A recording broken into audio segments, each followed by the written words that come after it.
ከመቶዎቹ ብቻ እንደሆኑ ተናግረዋል። ከ50 በላይ የተመዘገበ ውጤት ያመጡ በተፈጥሮ ሳይንስ ከጠቅላላ ከ339642 ተማሪዎች ውስጥ 22936 ተማሪዎች ብቻ ወይም 6.8 በመቶ አልፈዋል። በማህበራዊ ሳይንስ ከ556878 ተማሪዎች ውስጥ 6973 ተማሪዎች ብቻ አልፈዋል። ይሄ ደግሞ ከተፈተኑት ውስጥ 1.3 በመቶ ብቻ ናቸው ያለፉት በማህበራዊ ሳይንስ። በድምሩ በአጠቃላይ ከ50 በመቶ በላይ ያገኙ ተማሪዎች ቁጥር 29909 ተማሪዎች ወይም 3.3 በመቶ የሚሆነው። በዚህ ፈተና ውስጥ የተሳተፉ ሬጉላር ትምህርት ቤቶች የምንላቸው 2959 ትምህርት ቤቶች ተሳትፈዋል። ከነኚህ ውስጥ 1798ቱ ቢያንስ አንድ ተማሪ አሳልፈዋል። 1161ዱ ግን ምንም ተማሪ አላሳለፉ።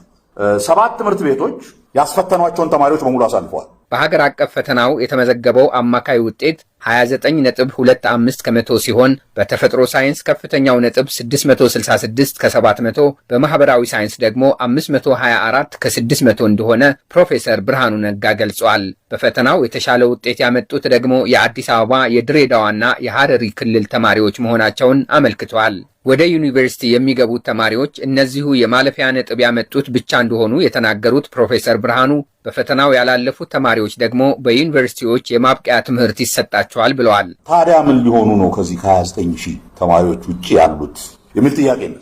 ከ50% በታች ያመጣ አንድም ተማሪ በሚቀጥለው ዓመት ባለው እንትን ፍሬሽማን ሆኖ አይገባም።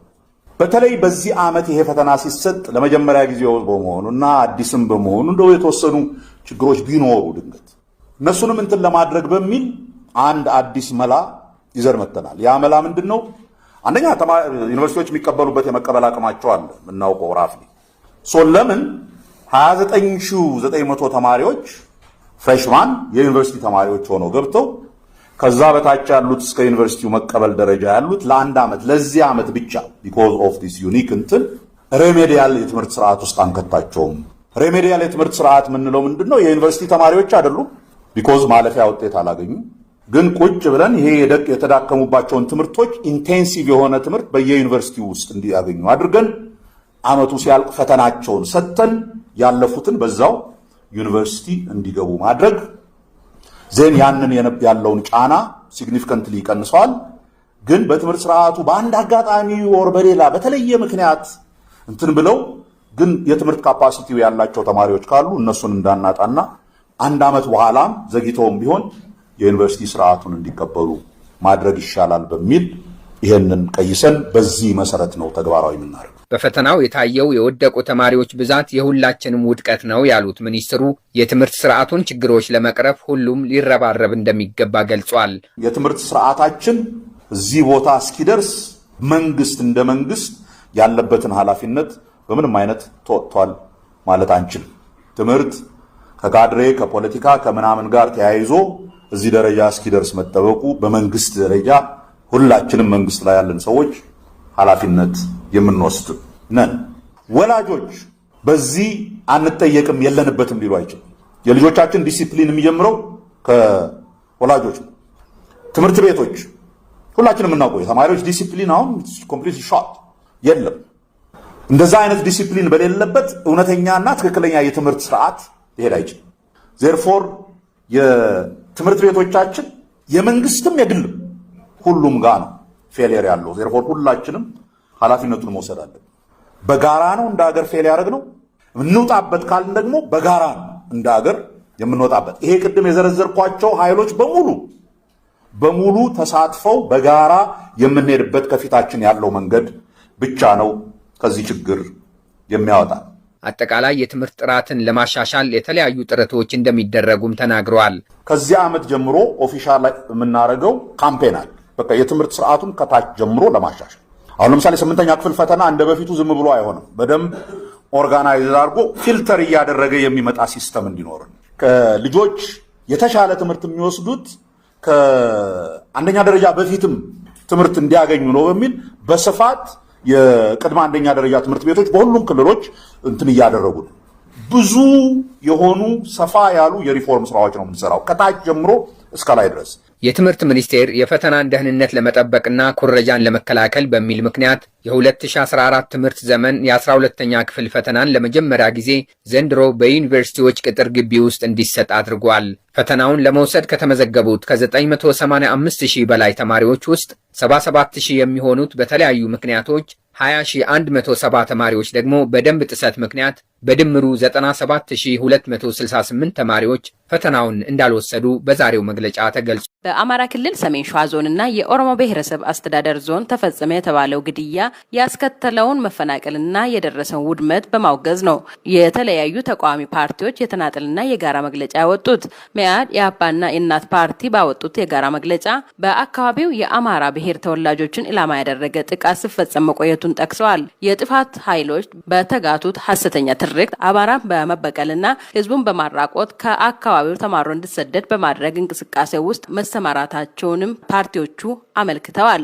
ሶስቱም ፓርቲዎች በመወከል አስተያየት የሰጡት የመኢአድ ተቀዳሚ ምክትል ፕሬዝዳንት አብርሃም ጌጡ ጥቃት የከፈተውና ንጹሃንን የገደለው ራሱን የኦሮሞ ነጻነት ሰራዊት ብሎ የሚጠራው ቡድን እንደሆነ በመግለጽ ወንጅለዋል። በተለምዶ አንድ የሚባል አባባል አለ። ጅራፍ ይገርፍና ራሱ ይጮሃል ይባላል። እንደው አንድ ቀጥታ የሆነ ሎጂክ ጠይቀው ማንም ኢትዮጵያዊ ያጣየ ከተማ ለ10ኛ ጊዜ ስትነጥ ራሱ አሁን የአማራ ልጅ ወይ ላነደደው ነው እያሉ ያሉት ወይስ የአማራ ገበሬ ወይስ ነዋሪው ነው የራሱን ጌጥ የራሱን ንብረት የሚያነቅ የሚያቃጥል? በተለያየ መንገድ እየተደገፉ በከባድ መሳሪያ ልዩ ኃይሉ ተጨፈጨፈ የተባለ መቼም የራሱን በራሱ አይጨፈጭፍም አይደል? እነዚያ ልዩ ኃይሎች እኮ ሰላምና ደህንነት እናስጠብቃለን ብለው በሰላም ሀገር ባሉበት ነው አይደል በድንገት የጨፈጨፏቸው። የገበሬው ቤት አይደል የሚቃጠለው። ስለዚህ ይህ ዳይቨርሲፋይድ ነው ነገሮችን ከአንዱ ወደ አንዱ አጀንዳ ለመውሰድ። በተመሳሳይ ጉዳይ መግለጫ ያወጣው የኦሮሞ ነጻነት ግንባር ኦነግ በአማራ ክልል ኦሮሞ ብሔረሰብ አስተዳደር ዞን በሚገኙ ወረዳዎችና ቀበሌዎች ውስጥ በተቀሰቀሰው ግጭት የብዙ ሰው ሕይወት መጥፋቱን፣ ንብረት መውደሙንና በርካቶች መፈናቀላቸውን በመግለጽ ድርጊቱን አውግዟል። መንግስት ለንጹሃን ዜጎች መድረስ አለበት ሲልም ኦነግ በመግለጫው ጠይቋል። የፓርቲው ህዝብ ግንኙነት አቶ ለሚገመቹ ስለደረሰው ጥቃት ሲያብራሩ ወሎ አካባቢ የሆነ ላለው ነገር ካለነው አደረጃጀቶች ከህዝብ ባገኘነው መረጃ እየተካሄደ ያለ የተቀናጀ ህዝቡን ከክልሉ ጸጥታ አካላት እና የፌደራል ታጋዥነት እየተካሄደ ያለውን በየቀናት የሰዎች እልቂት፣ ከቤት ማፈናቀል እንዲሁም ሲቪሊያን ማለትም ማህበረሰቡ አርሶ አደሩ በየቄው በየቤቱ እየተቃጠለበት ያለ ሰብሉ እንደዚሁም ኑሮውን እያናጋ ያለው ላለፉት ቀናቶች በርካታ ቤቶች ኦሮሞ በመሆናቸው ብቻ የኦሮሞ ቤት ለይቶ እየተቃጠለበት የነበረበት ሁኔታ እንደዚሁም ደግሞ ኦሮምኛ ተናጋሪና የኦሮሞ ማንነት ስላላቸው ብቻ በየመንገዱ በየጫካውና ዱሩ የተገደሉበት የተጨፈጨፉበት ያለበት ሁኔታ እንዳለ ካለን አደረጃጀት የሚያስረዳ መረጃ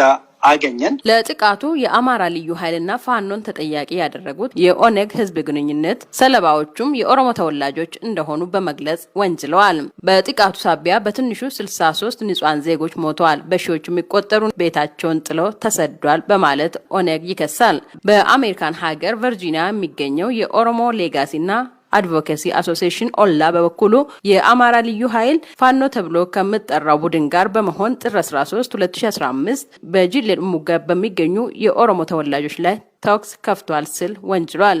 ሶስቱ የፖለቲካ ፓርቲዎችን በመወከል የተናገሩት የመኢአዱ አቶ አብርሃም ጌጡ ግን ጥቃቱ የተፈጸመው ራሱን የኦሮሞ ነጻነት ሰራዊት ብሎ በሚጠራው ቡድን ዋነኛ ኢላማዎቹም የአማራ ተወላጆች እንደሆኑ ተናግረዋል። እኛ በእንደዚህ አይነት ኮንፍሊክትና ግጭት ላይ ሁለቱ ማህበረሰቦች ነው ሊጎዱ የሚችሉ። አሁን በኦሮሞ የት ነው የተቃጠለው ንብረት የወደመው ምናምን የሚለው ምናልባትም እንግዲህ በተኩስ ልውውጥ ካለ ሊጎዳ ይችላል። ኦሮሞውም ወገናችን ነው፣ አማራውም ወገናችን ነው።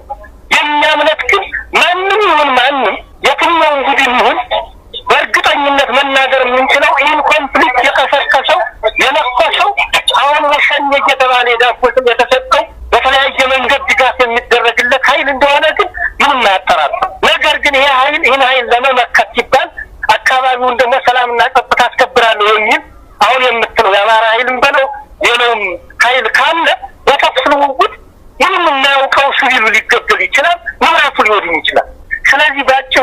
እዚህ ሀገር ላይ ሁልጊዜ ፖላራይዝ የሆነ አንዱ አንዱን የሚወቅስበት አንዱ አንዱ የሚነቅስበት የሚያወግዝበት የፖለቲካ እንትን እስካልወደመና እስካልጠፋ ድረስ ነገሩ ይቀጥላል።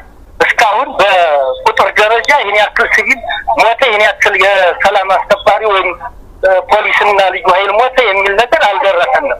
ብቻ በአጠቃላይ ግን የአማራን ወደ አንድ አቅጣጫ ምቶ በትንኩሉን አውጥቶ አገሪቱን ባዶ ለማድረግ እየተሰራ ያለ ትልቅ ሴራና ትልቅ ፕሮጀክት መሆኑን ሁሉም ኢትዮጵያዊ እንዲያውቀውና በዚያ ልክ እንዲረዳው ነው እንጂ የምንፈልገው አሁን ቁጥር ይህን ያክል አማራ ሞተ፣ ይህን ያክል ኦሮሞ ሞተ እያል ሬሾ መውጣትም አንፈልግም። እኛ ቁጥሩን እየለመደው መጣ። ለመድ ነው። አሁን 10 ሰው ሞተ በቃ ምንም አይደለም። 100 ሰው ሞተ ምንም አይደለም። 1000 ሰው ሞተ ሲባል ሰው በቃ ለምዶታል። ስለዚህ ራሱ ቁጥሩ ሲገለጽ ማሰር የሚያደርገው መለማመድን ፈጥሯል። ስለዚህ እኛ ዋና ነገሩ ቁጥሩ ላይ 1000 ሰው ሞተ፣ 10 ሰው ተጨፈጨፈ፣ ይህን ያክል ቤት ወደመ፣ ንብረት ወደመ ሳይሆን ለምንድን ነው መንግስት ይህን ኃላፊነት የማይወጣው? አንድም ኦሮሞ እንዲሞት አንድም አማራ እንዲሞት አንፈልግም። ይሄ በተበላሸና ወደኋላ በሚታይ ቁሞ ቀር በሆነ በቀለጨረ የፖለቲካ አስተሳሰብ ሰላም ወዳዱ ህዝብ እንዲወድምና እንዲሞት ስለማንፈልግ፣ ስለዚህ ቁጥር ላይ እኛ ይህን ያክል ስንፈልግም መስማትም አንፈልግም። ስለሞተው ሰው ቁጥር ለምን ይሞታል? አንድ ሰው ቢሆን ለምን ይሞታል ነው አጀንዳ። ሶስቱ ፓርቲዎች ባወጡት መግለጫ በተጨማሪ ማብራሪያ የሰጡን የእናት ፓርቲ ምክትል ፕሬዝዳንት ዶክተር ሰይፈስላሴ አያሌው የጥፋት ኃይሎች ስሉ የገለጿቸውና ለሰሞኑ ጥቃትም ተጠያቂ የሚያደርጋቸውን አካላት በተመለከተ እንደሚከተለው አብራርተዋል። በተለይ አጣዬ ከተማ በምንመለከተው በተደጋጋሚ ጊዜያት ጥቃት ደርሶባት ቃጠሎ ደርሶባት በጣም የተደጋገመ ነገር ነው።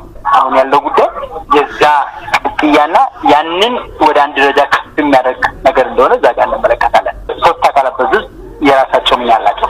የፌደራል መንግስቱ ሀገርን እንደሚያስተዳድር አካል ኃላፊነቱን ይህን አካባቢ በተመለከተ ተወጥቷል ብለን አናምንም። የአማራ ብሔራዊ ክልላዊ መንግስት በዚህ ጉዳይ ኃላፊነቱን ተወጥቷል ብለን አናምንም። በዚህ የኦሮሚያ ብሔራዊ ክልላዊ መንግስትም በተዘዋዋሪ መንገድ ወይ ደግሞ እዛ ውስጥ ያሉ የመንግስት አካላትም እጃቸው ሊኖር ይችላል የሚል ተጠርጣሪ ያለፈ ነገር ይባላል። ኢትዮጵያ በዘመኗ በታሪኳ አይታው እማታውቅ ሰቆቃ ውስጥ ነው ዛሬ እያለፈች። አሁን አማራ ሞተ፣ ኦሮሞ ኦሮሚያ ተናጋሪ ሞተ ያለን ጥያቄያችን ኢትዮጵያዊ አንድም ኢትዮጵያዊ በምንም አይነት ምክንያት ህገወጥ በሆነ አይነት መልኩ ህይወቱ ሊጠፋ አይገባም። የአማራ ክልላዊ መንግስት ሰሞኑን ባወጣው መግለጫ ጥር 13 ቀን 2015 ዓ.ም ከቀኑ 9 ሰዓት አካባቢ ጀምሮ በእፍራታ ግድም ወረዳ ጆሃ ቀበሌ በሚገኙ የአማራ ልዩ ኃይል ፖሊስና በፌደራል ፖሊስ አባላት ላይ ጸረ ሰላም በሚል በገለጻቸው ኃይሎች ጥቃት መፈጸሙን አስታውቋል። ጸረ ሰላም በሚል የገለጻቸው ኃይል ግን በስም አልጠቀሰም። ኤፒ ያነጋገራቸው የአይን እማኞች ግን ራሱን የኦሮሞ ነጻነት ሰራዊት ብሎ የሚጠራው ቡድን አባላት እንደሆኑ የታመኑ ታጣቂዎች የአማራ ልዩ ኃይል የሚጠቀሙበት ካምፕ ላይ ጥቃት ሰንዝረው ሀያዎቹን መግደላቸውን አስረድቷል። ራሱን የኦሮሞ ነጻነት ሰራዊት ብሎ የሚጠራውና ሸኔ በሚል በአሸባሪነት የተፈረጀው ድርጅት ቃል አቀባይ ኦዳ ተርቢ ሰራዊታቸው በአካባቢው እንደሌለ በመግለጽ ውንጀላውን አስተባብሏል። የሰላማዊ ሰዎችን ጥቃት ተከትሎ የጉጂና የቡርጂ ህዝቦች ላለፉት 8 ወራት ተቆራርጠው መቆየታቸውን የሱሮ ባርጉዳ ወረዳ አስተዳዳሪ አቶ ጎዶሌ ዋቆ ለአሜሪካ ድምፅ ተናግሯል። የተፈጠረውን ችግር መነሻ ተደርገው የህዝብ ይቅርታ ተደራርጎ ጋር ህይወቱ እንዲቀጥል ተጠይቆ ነበረ። ያንን መነሻ በማድረግ ውይይት ከተደረገ በኋላ እዚህ ያለው የጉጂ ህዝብ ጉዳዩ ላይ ውይይቱን አድርጎ ይሄ ህዝብ ተነጥሎ መኖር ስለማይቻል ከዚህ በፊትም አብሮ የተሳሰረ ኢኮኖሚካሊ እንዲሁም ማህበራዊ የተሳሰረ ህዝብ ስለሆነ በህግ የተያዘ ጉዳይ እንዲቀጥል የተደረገው ነገር እንዳለ ሆኖ የጋራ ህይወቱን አብሮ ማረሱን አብሮ ገበያ መገበያየቱን ሰላም ጉዳዩንም አብሮ መስራቱን እንዲቀጥል ትላንትና አባገዳዎች ባሉበት ቦታ እርቁ ትላንትና አልቋል። የቡርጂና የጉጂ ህዝቦች ድንበርተኞች ብቻ ሳይሆኑ በበዙ ማህበራዊና ኢኮኖሚያዊ ጉዳዮች የሚተሳሰሩ መሆናቸውን ገልጸው ግንቦት 7 2014 ዓ.ም በሶያማ ገበያ ላይ በተፈጸመው እኩይ ድርጊት ተቆራርጠው የነበሩ ወንድማማቾች ያሏቸው ሁለቱ ህዝቦች ትናንት በተደረገው እርቀ ሰላም ዳግም ተመልሰው ተገናኝቷል ሲሉ ተናግሯል። ግንኙነቱ እየቀጠለ ይሄዳል። የመንገዱም ይከፈታል። ተነጋግረናል። ወደ ነበረበት እንዲመለስ ሁሉም ነገር ይሆናል። እንግዲህ መንግስት ግድያና ድብደባ የፈጸሙ ወንጀለኞችን በህግ በሚጠይቅበት ሁኔታዎች ላይ መምከራቸውንም አቶ ጎደሌ ተናግሯል። የቡርጂ ልዩ ወረዳ አስተዳዳሪ አቶ ማሪ አለማይ በበኩላቸው ባለፈው ዓመት በሶያማ ከተማ ገበያ ውስጥ በጉጂ ማህበረሰብ ላይ የተፈጸመው ኢሰብአዊ ጥቃት በሁለቱ ህዝቦች መካከል መለያየትን ለመፍጠር የተደረገ ሴራ ነው ሲሉ ተናግሯል። የእርቅ ኮንፈረንስ ለማድረግ እናንተም እንደምታውቁት በእናንተ ሚዲያ በተደጋጋሚ መግለጫ ስንሰጥ ቆይተናል። 2014 ዓመተ ምህረት ግንቦት 27 በወረዳችን የሁለቱን ማህበረሰብ ሰላም የማይፈልጉ ግለሰቦችና ቡድኖች በፈጠሩት ችግር ምክንያት አለመግባባት ተፈጥሮ በተለይ የአጎራባች ሽማግሌዎች የሆረና የኮንሶ የገዶና የዶብራ ሽማግሌዎች ወንድም የሆነውን ህዝብ ትላንትና የነበራቸውን ሰላም መመለስ አለብን ብሎ በጣም በማዕከላችን ለፍተው የሰሩትን ስራ ማጠቃለያ ነው እንግዲህ ትላንትና ኮንፈረንስ ያደረግነው። በዚህ ኮንፈረንስ ላይ ሁለቱም ማህበረሰብ እጅግ በጣም ደስተኛ፣ በተለይም ደግሞ ላለፉት 8 ወር ገደማ መንገዱ በመዘጋቱ ምክንያት ግንኙነቱ በመቋረጡ ምክንያት ሁለቱም ህብረተሰብ እጅግ በጣም የተጎዳ ህብረተሰብ ነው። ይሄ ደግሞ ትናንትና እርቅ ኮንፈረንስ ስናደርግ እነዚህ ችግሮች ተፈቱልን ብሎ እጅግ በጣም ደስተኛ መሆናቸውን አይተናል። ህብረተሰባችን እርቀ ሰላም የተፈጸመው በባህላዊ ስርዓት ሲሆን የምዕራብ ጉጂ ዞንና የቦረና አባገዳዎች የቡርጂ የጌዲዮና የኮንሶ አገር ሽማግሌዎች ተደጋጋሚ ውይይትና ምክክር ካደረጉ በኋላ ነው ብሏል። አቶ ማሬ የተስማሙባቸውን ጉዳዮች ዘርዝረዋል። የፈጠረው ስምምነት እንግዲህ ተቋርጦ የነበረው ግንኙነት መቀጠል አለበት ነው። በጋራ መገበያየት ገበያ ሲገበያ የነበረ ማህበረሰብ የገበያ ቀናቶች ክፍት መሆን አለባቸው። በጋራ ሲጠቀሙ የነበሩት መንገዶች መከፈት አለባቸው። ካሁን በኋላ ደግሞ በተለይ ድንበር አካባቢ ችግሮችን ለመፍጠር የሁለቱን ማህበረሰብ ሰላም የማይፈልጉ ግለሰቦች የሚፈጥሩትን ችግር ግለሰቦችና ቡድኖችን ለህግ አሳልፈው ለመስጠት በተለይም ደግሞ ህዝቡ እጅግ በጣም ከመንግስት ጋር ተቀራርቦ መስራት አለበት። ይሄንን ደግሞ ህዝቡ የራሱ ሰላም መጠበቅ አለበት የሚለው ዋናነት የተስማማንባቸው ጉዳዮች ናቸው። በወቅቱ ሰላማዊ ሰዎችን ገሏል ተብሎ የተጠረጠሩ ግለሰቦች በቁጥጥር ስር ስለመሆናቸውና ምርመራ የተደረገባቸው መሆኑንም አቶ ማሪ ተናግሯል። ቀንደኞች የተባሉት 8 ዋናዎቹ ታስረው ነው ያሉት። የህግ ሂደት ውስጥ በምን ደረጃ ላይ ይገኛል? እነሱን የህግ ሂደቱ ይሄው እንደውም በሁለቱ ክልል መካከል የተፈጠረ ችግር በመሆኑና ወንጀሉ ከበድ ያለ በመሆኑ ስለዚህ በገለልተኝነትም ታልፈን ለፌደራል ሰጥተን ፌደራል ጉዳዩን እያየለ በተፈጠረው የጸጥታ ሁከት ማህበራዊና ኢኮኖሚያዊ ጉዳቶች መድረሱን በእርቁ ላይ የተገኙት አቶ ዱኮ ወጌ ገልጸው ሰላም በመውረዱ በሁለቱም ወገን ያሉ ህዝቦች መደሰታቸውን አጠቃላይ ሁኔታውን ስንገመግም እጅግ በጣም ጥሩ ነበረ። ህዝቡም ደስተኛ ነበር። አቀባበላቸው እንዴት ነው ብሎ ውይይትም ነበረ። ሁለቱም በኩል ሰው እጅግ በጣም ደስ የሚል ስሜት ነበርና አብሮ የጋራ የደስታ ጭፈራል ትላልቅም ትናንሽም ወጣቱም እናቱም ተጫውቶ ነው የተለያዩትና ስሜቱ በጣም ደስ የሚል ነበር። ተመሳሳይ